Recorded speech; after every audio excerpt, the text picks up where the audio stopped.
Shalom amigos, les habla Sergio Bacari del canal Un Bacari Suelto en Israel. Caminando por Israel me encontré con un pastor con su rebaño de ovejas y se me ocurrió, como todo lo que hago en mi vida, filmarlos y contarles cuál es la relación de ellas con la Biblia, que hoy no la tengo en la mano, la dejé en el vehículo porque vine corriendo, pero eso no es lo importante. Vamos a ver qué nos dice la Biblia sobre este hermoso fenómeno.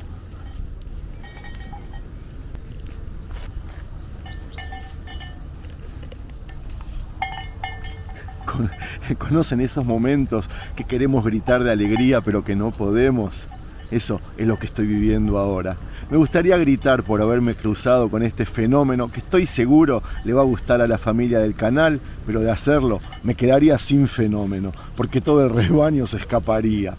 Ustedes hagan de cuenta que estoy gritando de alegría y de felicidad, de descubrir a diario que vivo en la tierra de la Biblia. Y si los rascacielos, la rutina y el desarrollo me aleja de esta realidad, siempre está quien te recuerde las raíces, como estas ovejas. Porque vivir en Israel es vivir dentro de una Biblia y no me voy a cansar de decirlo. Si tan solo prestáramos atención a los pequeños detalles, nos daríamos cuenta de dónde vivimos de verdad. Pequeños, pero gigantescos para gente como nosotros, amantes de la Torá, ¿verdad, amigos? Si hablamos de estos animalitos, es muy citado en la Biblia, ustedes saben, muchas veces como metáfora de conducta silenciosa o de alguien que se deja llevar. Isaías usó metáforas como ir como un cordero al matadero, por dar un ejemplo.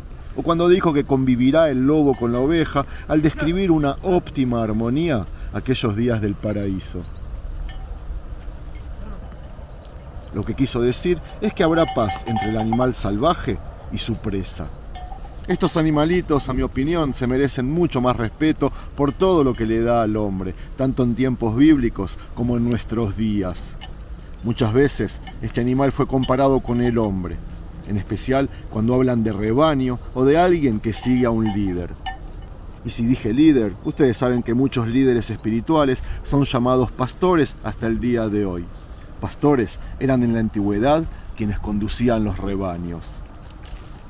También el pastor tradicional o el original es un personaje muy recurrente en toda la Biblia, desde Génesis y hasta el Apocalipsis. Hombres tan renombrados como Abraham, Moshe y el rey David tuvieron ese oficio al principio de sus carreras. Y no es que no había otra cosa para hacer, por lo visto amaban el oficio y de hecho el rey David mismo compuso hermosos salmos describiendo los deberes y las preocupaciones de un buen pastor. Y si dije salmo, en un salmo se habla de David como pastor del pueblo de Dios de la antigüedad. Y así cierro el círculo que comencé a dibujar antes. Perdonen amigos, pero es que estoy improvisando. Si avanzamos en la historia y si tomamos por ejemplo a uno de los descendientes de David, digamos Jesús, en sus días el pastoreo seguía siendo muy común y ese oficio seguía teniendo una gran influencia. Incluso Jesús se llamó a sí mismo el pastor excelente y solía referirse a las cualidades de un buen pastor para enseñar lecciones importantes. ¿Jesús, pastor? Sí, incluso al Dios de Israel se lo compara hasta el día de hoy con un pastor y se lo llama Roé. En tiempos bíblicos, amigos, los pastores hacían lo que están haciendo estos pastores primos de hoy, que me pidieron que no los filme. Cuidaban principalmente ovejas de cola ancha, que es una variedad que se caracteriza por tener la lana densa y una gran cola grasa. Los machos, como vemos, tienen cuernos, pero las hembras no, y por eso las podemos distinguir. Bueno, también por las tetas. Las ovejas siempre fueron animales dóciles que están completamente indefensos ante su entorno y sus enemigos. Ellas temen hasta de las moscas, y por eso yo estoy quieto y trato de moverme lo menos posible. Les cuento que los pastores también cuidaban cabras en tiempos bíblicos, y ellas solían ser de un solo color, o negro o marrón. Y hasta ahora suceden fenómenos que sucedían en tiempos bíblicos, por ejemplo cuando trepan por las laderas rocosas o pastean entre arbustos y sus largas orejas colgantes se enganchan fácilmente con las espinas y los matorrales de brezo. Muchas veces se la ve como lastimadas, hasta el día de hoy. Quien cuidaba a los corderos era también el pastor, que se enfrentaba a la constante y difícil tarea de enseñar a las cabras y también a las ovejas, por supuesto, a obedecer sus órdenes. Ahora estamos en pleno invierno y la tarea del pastoreo o del criado de ovejas es más fácil. Pero por ejemplo en primavera el pastor sacaba el rebaño todos los días y lo llevaba a pastos de los alrededores del pueblo. Eran días como los de hoy, que todo aún estaba verde por el invierno. En esta estación, los nacimientos de corderitos y cabritos multiplicaban el hato y puesto que ya habían pasado el invierno, los pastores aprovechaban para esquilar a sus ovejas, lo cual era un motivo de festejo. En tiempos bíblicos como en la actualidad, algunos campesinos tenían pocas ovejas, así que contrataban a un pastor para que las uniera al rebaño a su cargo. Sin embargo, los pastores asalariados tenían fama de tratar mejor a sus propios animales que a los de los otros, pero no tenían otra opción. Una vez que terminaba la época de la cosecha, el pastor llevaba a sus ovejas a comer los brotes nuevos y los granos que habían quedado en los campos. Y cuando llegaba el calor del verano, buscaba pastos en terrenos más elevados y frescos. Podía pasarse días trabajando y durmiendo al aire libre. El pastor llevaba el rebaño a pastar sobre las escarpadas lomas verdes y por las noches vigilaba los rédiles descubiertos. Algunas noches reunían a sus animales en una cueva para protegerlos, ya sea de los chacales o de las hienas, eso por lo menos en Israel. Y si el aullido de la hiena espantaba el rebaño, el pastor los tranquilizaba con una voz apaciguada. Hoy también, cuando no hay donde pastorear, digamos en el desierto de Judea, ellos suelen acercarse, ir rumbo al este hacia el río Jordán por semanas enteras. Los pastores, al ponerse el sol, cuentan o contaban a sus ovejas y las examinaban una por una. Por la mañana las llamaban y ellas los seguían hacia los pastos. Al mediodía las juntaban a todas en charcos de agua fresca y si los charcos se secaban, las conducían a un pozo donde les sacaba agua y les daba de beber. Hacia el final de la estación seca, era común que los pastores trasladaran a sus rebaños a valles o llanuras cerca de la costa.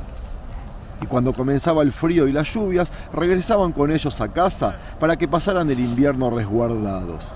Las fuertes lluvias, el granizo o la nieve incluso que cae de vez en cuando era una seria amenaza para los rebaños, así que los pastores no los sacaban a campo abierto hasta que no comenzaba la primavera. Yo hablo en el pasado, pero amigos, eso sigue tal cual en el invierno del 2022 de Israel. Les cuento que la ropa del pastor era sencilla, pero muy resistente.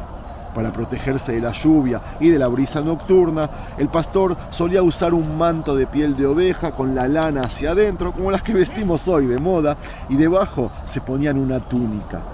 También llevaban sandalias para proteger sus pies de las espinas y de las rocas afiladas. Hay muchos terrenos en Israel que las piedras son como puntiagudas y te lastiman el pie si estás descalzo. Ellos también tenían un paño de lana tejida para cubrirse la cabeza. Ellos, cuando salían a los campos por un día o por varios días, llevaban un equipaje de trabajo que contenía el zurrón, que era una bolsa de cuero para llevar pan, aceitunas, frutas secas, quesos y otros alimentos, qué sé yo.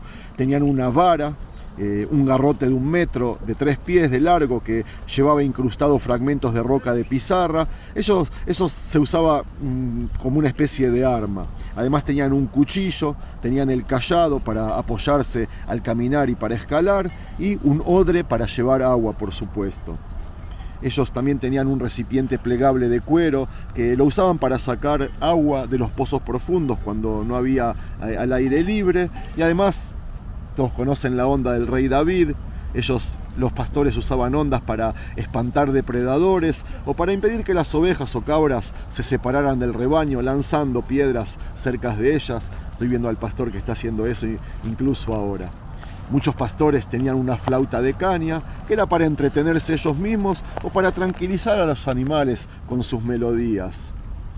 Amigos, los esfuerzos eran muchísimos, pero el rebaño proveía cosas tan básicas como la leche y la carne que esa inversión, digamos, era redituable.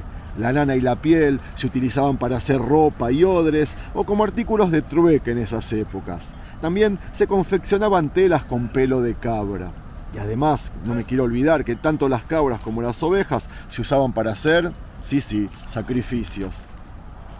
Para terminar, les cuento que los buenos pastores eran diligentes, confiables y valientes. Ellos arriesgaban su vida con tal de proteger al rebaño. Y no es de extrañar, por lo tanto, que personalidades como Jesús y sus discípulos animaran a los creyentes cristianos a ser como esos pastores.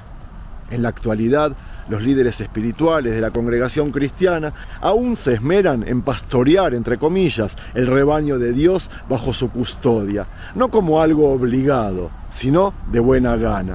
Tampoco por amor a ganancia, falta de honradez, sino con empeño.